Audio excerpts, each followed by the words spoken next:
Welcome back to another Tales video. If you're new here, make sure to subscribe because I only post quality content here. Anyways, we're going to be looking at the free-to-play DPS tier list for Genshin Impact. Alright, starting off with the Anemo main character. When it comes to DPS, she isn't really the best, or he isn't really the best.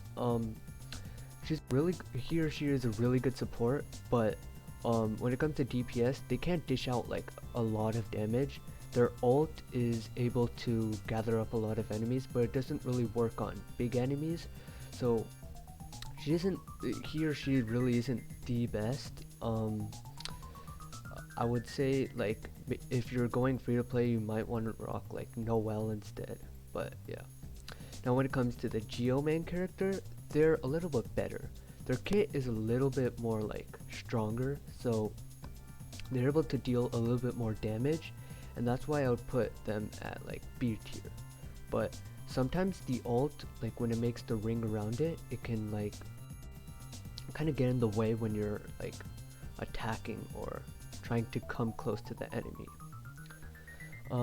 When it comes to Amber, so she's kind of a little underrated when it comes to free to play. If you guys have seen Envy's video when he goes like completely free to play characters and he beats Abyss, she's actually not that bad. Now, I'm putting her in C tier because if you're going free to play and you're still rolling, you can probably get a bunch of other characters. But when it comes to DPS, like she has a good element, Pyro's really good, but she's really not the best because she scales off HP, and her bomb, like, it isn't really the best.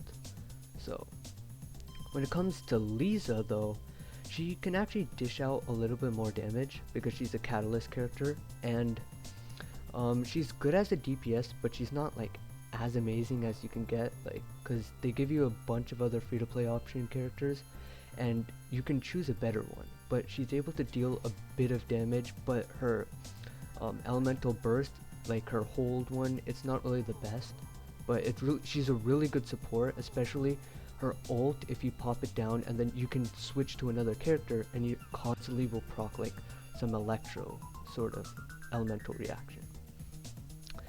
Kaeya, so I would put Kaeya around C tier. I feel like he's an amazing support, like he can really do a lot as a support, but when it comes to DPS, he isn't really that good.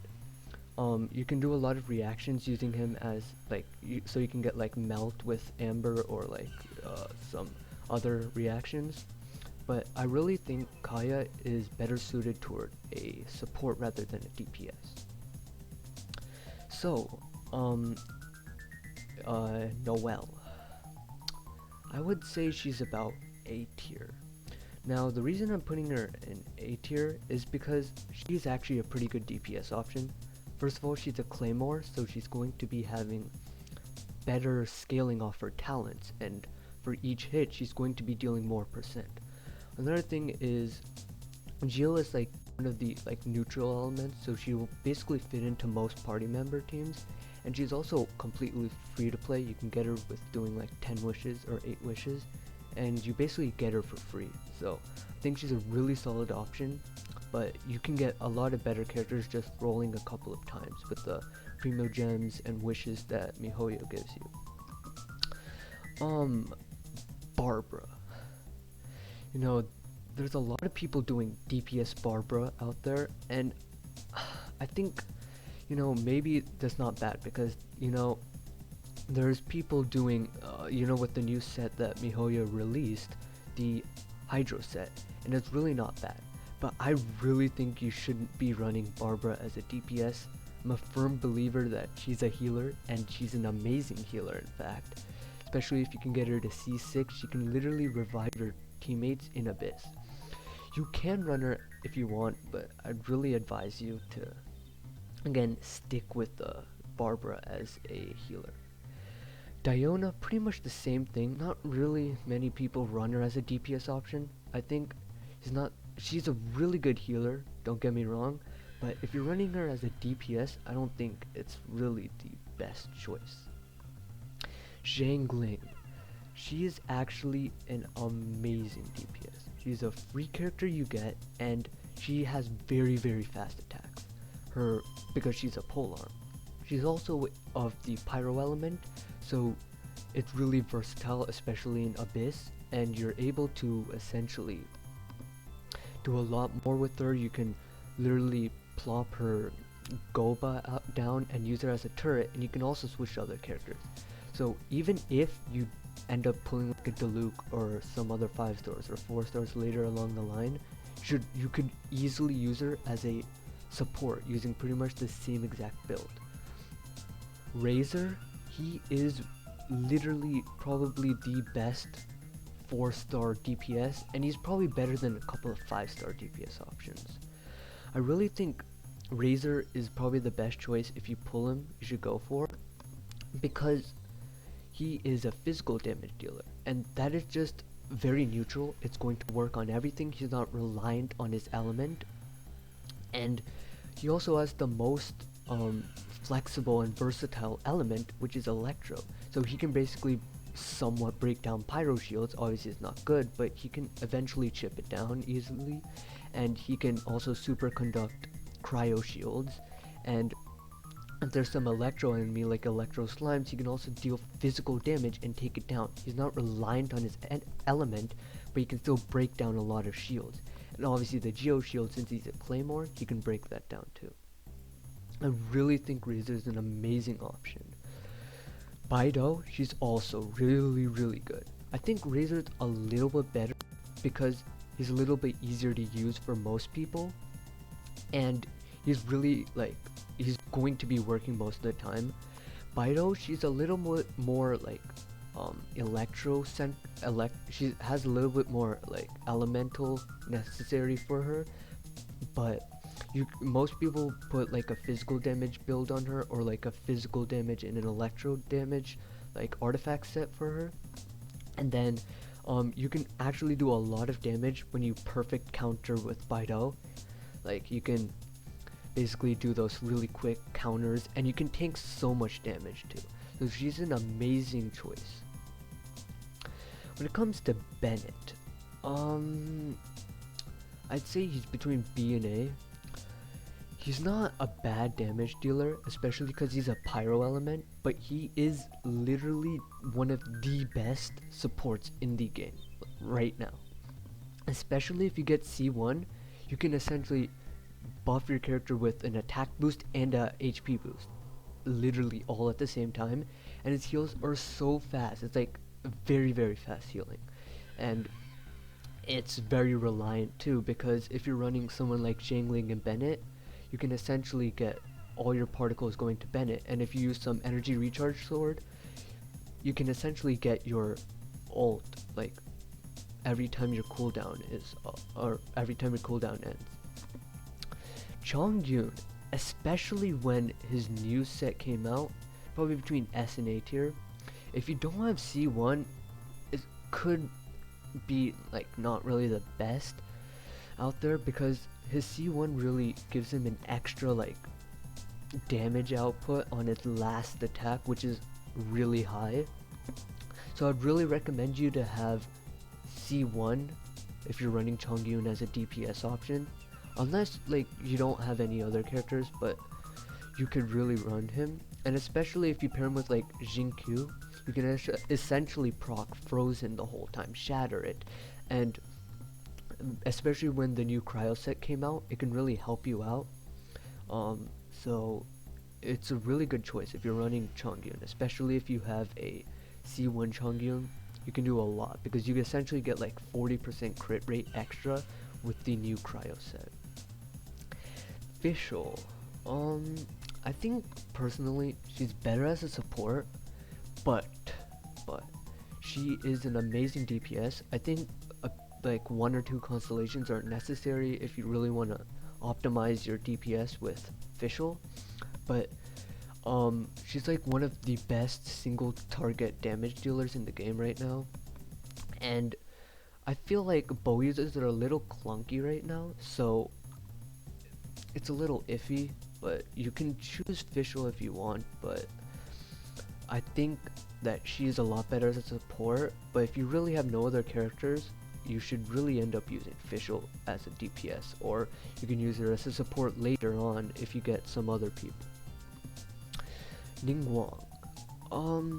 I personally haven't built her yet, but I know she is amazing DPS option.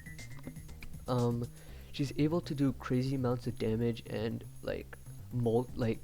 although each crystal shard that she shoots out, it might be like a small number, but she shoots out like a bunch of them quite fast, and especially if you get a C1 Ningguang, it can really boost your game, and you can essentially use her as a really good DPS option.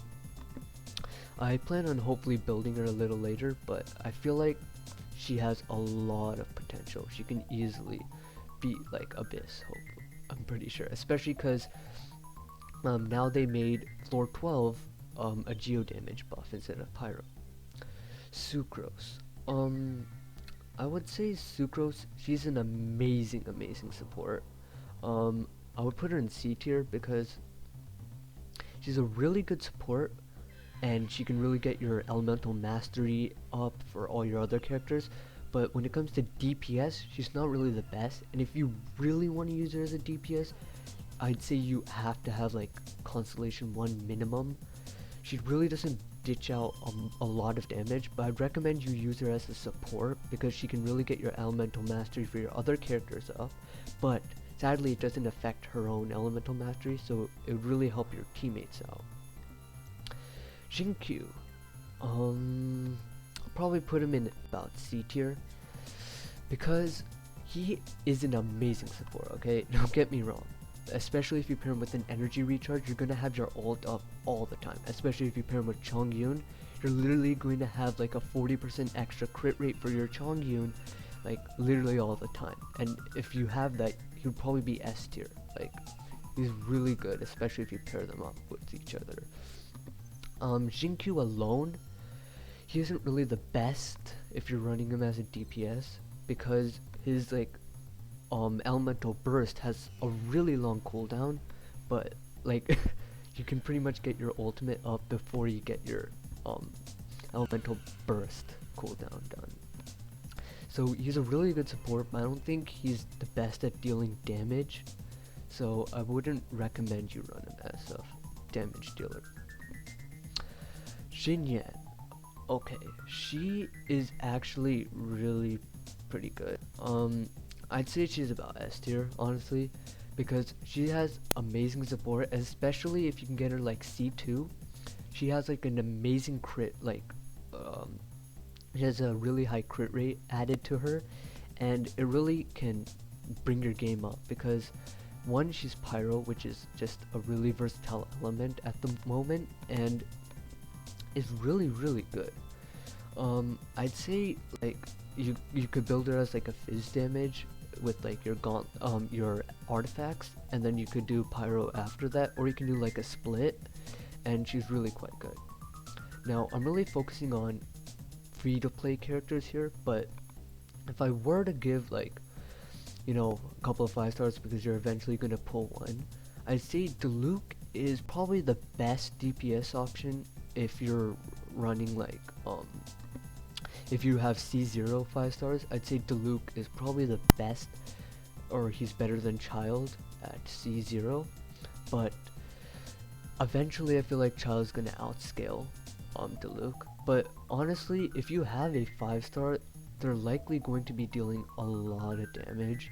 So if you obviously pull like Child, Diluc, Keqing, Klee, they're really going to be good. Especially if you have Xiangling. He's getting a massive buffs, especially in 1.3, and I think he's really going to be crazy. Mona, she's also not bad, especially if you get her C2. She can really do a lot. Venti, there's actually a couple of people who run Venti as a DPS, but I'd say you could run him as like a support more rather than a DPS. But if you have like Jean and Venti in the same team, the double Anemo combo is actually pretty good, so you can do that. Jean's actually a very good healer, and she's a very good sub DPS option too. So she can actually deal a decent bit of damage, and she can heal your team up, so it's really good. Chi-Chi, she's just a really good healer. Beidou as a DPS, I mean, he's not that bad, especially if you've seen a couple of videos on the double blossom technique. He can deal like 30k in like 3 seconds. And then you can build him as a defense and get 10k every 2 seconds. So he's really not bad. Otherwise, like, you could build his ult up to deal like 60k or something like that. But I'd say you should run Beidou as like a support rather than a main DPS option. But essentially, if you have Razor, you should really plan on choosing him. And I wouldn't recommend having 2 like main DPS options as like your first and second. So you might want to be a little versatile and choose like Xiangling and Razor instead of like Razor and Beidou. But you can do it if you want. Alright, that's gonna do it for this video. If you enjoyed it, go put a like down below. And if you guys want me to do any other things, just comment it down and I'll probably do it in my other videos. Thanks.